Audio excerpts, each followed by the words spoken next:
ગાંધીનગરના અક્ષરધામમાં BAPS public charitable trust સંચાલિત બે નવી મોબાઈલ મેડિકલ વાન શરૂ કરવામાં આવી છે। રાજ્યના આરોગ્ય મંત્રી ઋષિકેશ પટેલ અને ગૃહ રાજ્યમંત્રી હર્ષ સંઘવીએ મેડિકલ વાનનું લોકાર્પણ કર્યું છે।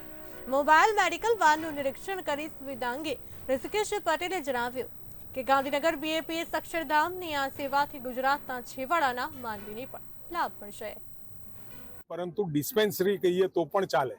સુંદર મજાની વ્યવસ્થાઓ સગવડો સાથે ત્યાં જાય, દર્દીની ડાયગ્નોસ્ટિક થાય, ત્યાં નાની મોટી સારવાર ત્યાં જ અપાય અને ક્યાંક જો જરૂર પડે તો સ્પેશિયાલિસ્ટ ડૉક્ટરને પણ ટેકનોલોજીના માધ્યમથી એની સાથે જોડાઈ સલાહ સૂચન અપાય, ઇમરજન્સી સારવાર માટે એમ્બ્યુલન્સનો ઉપયોગ કરી શકાય।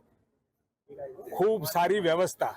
આના પહેલાં પણ બીએપીએસ દ્વારા 12 જેટલી એમ્બ્યુલન્સ ચાલી રહી છે, જેમાં આ બેનો વધારો થઈ રહ્યો છે।